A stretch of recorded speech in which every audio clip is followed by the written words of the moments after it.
name is IAC'24 and I'm a co-investigator for the WolfSat-1, a 1U CubeSat to monitor enzyme activity of the bacteria Aedenales in microgravity.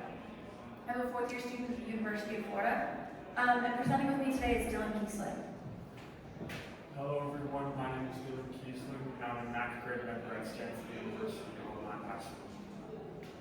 Dylan and I are both members of the WolfPack CubeSat development team, which is a student-based team out of West Palm Beach, Florida. And the WolfPack CubeSat development team is a flagship program of the Aerospace and Innovation Academy. And we work very closely and represent Blue Cube Aerospace and the Small Sat Education Conference as well, to be able to gain more access to working with other educators, students, and people within the industry from all over the world. The team first started as a way for students to design, build, test, and fly CubeSats. It was meant to encourage them that it was something that they could do. So we actually became the first team in the United States, first middle school team in the United States to launch a CubeSat in 2018. And since then, we've also flown 2 other missions, the CubeSat-1 and the WolfSat-1. But we don't only just design, build, test, and fly CubeSats. We work to write papers and share the research that we do at conferences like this one, write children's books, work on policy, and really try to get students involved. We've started working on expanding to other states and other countries as well. That brings us to the focus of today's presentation, which is the WolfSat-1. And the main purpose is to address the plastic pollution problem. So microplastics are something that we find in the water, in the air, oceans, even in like our bloodstream. So it's become a really big problem in the past. And as we've kind of gotten through something like the COVID-19 pandemic, where we were relying a lot on single-use plastics. So as we move off the earth, we need to make sure that we're being a lot more sustainable and recycling every resource that we have. Since the 1950s, plastic pollution has actually become a lot, like exponential, and contributes a lot to the greenhouse gases, a lot of climate change issues and things like that. So WolfSat-1 is going to aim to address some of these issues through the bacteria Aedenales. You know, this is a bacteria that was found in a Japanese landfill. Essentially, they realized that there was plastic that was degrading at a lot quicker rate than they thought. So they took a sample and found this bacteria Aedenales, which has a unique ability to digest PET and MHET. And so this bacteria, when it breaks plastic down, turns into ethylene glycol and terephthalic acid, which are things that can be reused in space. So the WolfSat-1 is going to be a 1U CubeSat with a mission to assess Aedenales and its ability to digest PET in microgravity. So our WolfSat-1, the very first mission, essentially showed us that bacteria have increased enzyme kinetics. There's been a lot of research on that. So we're hoping that the same is true with Aedenales. But the WolfSat-1 will actually be using a different bacteria called Vibrio nitrogens. We've worked with North Carolina State University to be able to use this bacteria. They will be lyophilizing or freeze drying it for us, and that way we will fly it on the WolfSat-1, rehydrate it, and it has that same gene that Aedenales does, so it'll help us study the plastic degradation. So we've been working on the WolfSat-1 for several years now. We've applied to the NASA CubeSat Launch Initiative, Firefly Dream programs, competed for competitions all around the world. But in December, we were selected by Firefly Aerospace as one of 3 in the United States to launch as part of their Dream program. And outside of that, we have raised funds through private funding and a match program to kind of make up for the rest. So we'll be launching near the end of 2025. But yeah, so Dylan's going to share a little bit more about some of the hardware that we're going to be using for WolfSat-1. Hello everyone, my name is Dylan and I'm the CAD designer for this mission. Today I will be sharing with you guys the hardware behind the Cube satellite track. So one of the primary hardware components for this satellite will of course be the 1U fast bus structure, which has been developed by Near Space Launch. This structure has a technical readiness level of 9 and has been successfully tested in orbit, and it is both P-Pod and NanoRacks approved. Our team is working very closely with Near Space Launch NSL for the testing, design, manufacturing, and the integration of our payload into the bus.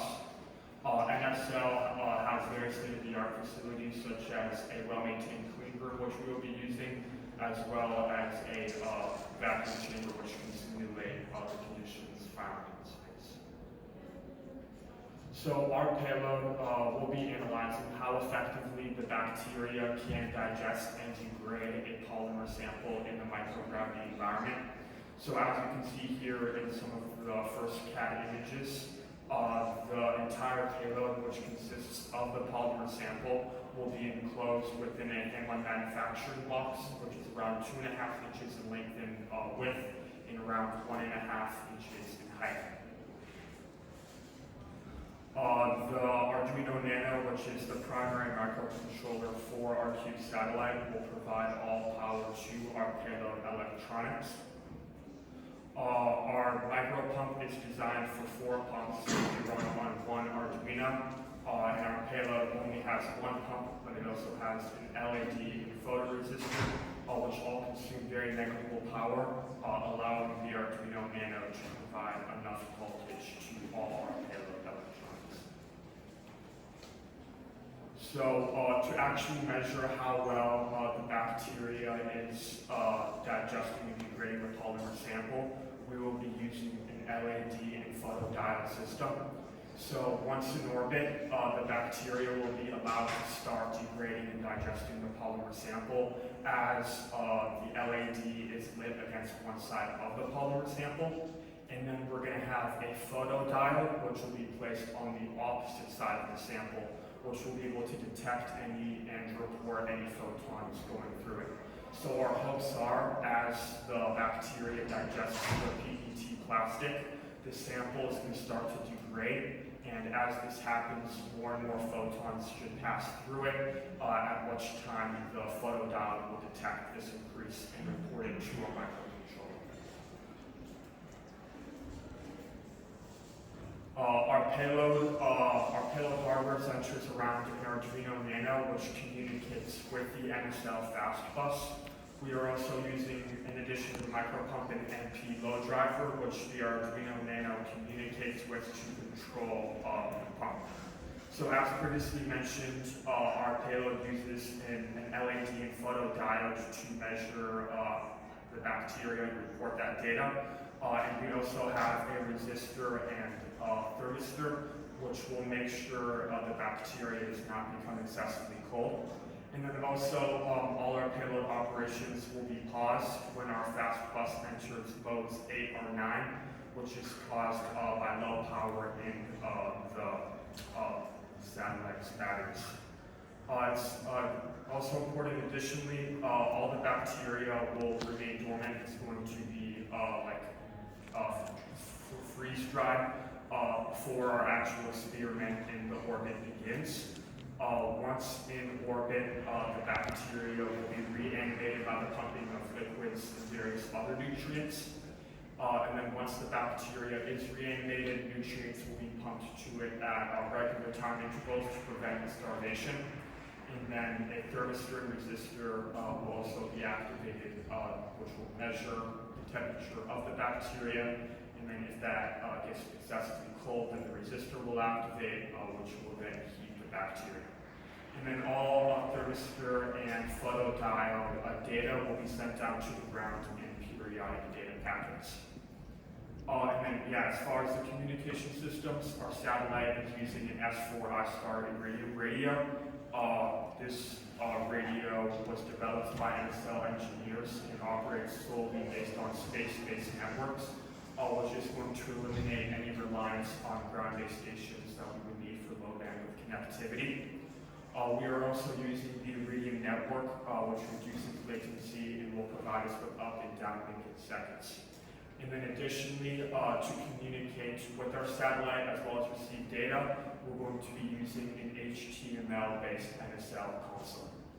We're also going to have an antenna placed on one of the satellite's external faces, and this antenna will be capable of transmitting data with an omnidirectional radiation pattern, which will allow for our satellite to still transmit the data while it's hovering in orbit. And then we're also going to have a radio-activated kill switch on our CubeSat in line with the CubeSat design specification requirements. And this will be able to terminate all our payloads and CubeSat's operations if necessary. And then all radio contact will be delayed until 30 to 45 minutes post-deployment, at which place the heartbeat to ground milestone will occur. So our team consists of many students that's very widely dispersed, consisting of students not only just in Florida, where we are based, but also in California and Norway. Our team has been collaborating for design and processing many iterations of PCB boards, codes, and hardware. By using the iStar radio, we're going to get data delivered directly to us, which will allow us to very quickly analyze and assess the results of our investigation. Working in the low Earth orbit offers many benefits because of the zero gravity environment, but also because CubeSats are relatively affordable and easy to build, which makes them very useful for testing proof of concept technologies that can later be scaled up in larger base projects. So if the WolfSat-1 does show that this bacteria can degrade plastic faster in microgravity than on Earth, it could lay the foundations for future missions to test this method of degrading plastic waste. And then in the meantime, the WolfSat-1 has been a very great learning experience for our team, not only as a biological scientific mission, but also in other aerospace engineering related aspects, such as coding, CAD, etc. Here's Yasmin to conclude our presentation. Yeah, so we hope to use the WolfSat-1 as more educational experiences to reach more students and more educators. So we also, 2 years ago, started the Small Sat Education Conference. It's hosted at Kennedy Space Center in Florida every year, with our next one being just next week. But essentially, if you enjoy what we've talked about in education and things like that, feel free to join us. Feel free to connect with us, because we'd like to welcome you to this conference that'll be held every October at Kennedy Space Center. Thank you all. We're now open to questions if time allows. And thank you to Mr. Simmons, our teacher in Florida, who's done a lot of work for us in the aerospace education.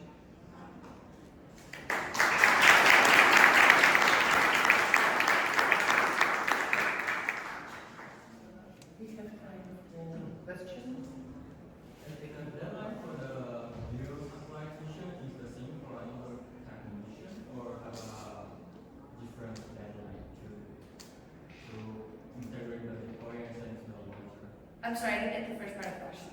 Is the deadline between the deadline between the video satellite mission is the same for another ones, or have a specific deadline to integrate and send to the launcher? Oh, okay. So you're asking about like if the bacteria will still stay alive in between the injection and launch. So that's why we're using the lyophilization process. It'll essentially make the bacteria dormant, so they'll be in a very low energy state. And then once we get on orbit, power up the satellite, then we'll rehydrate it and they'll like essentially become alive again. Okay, thank you.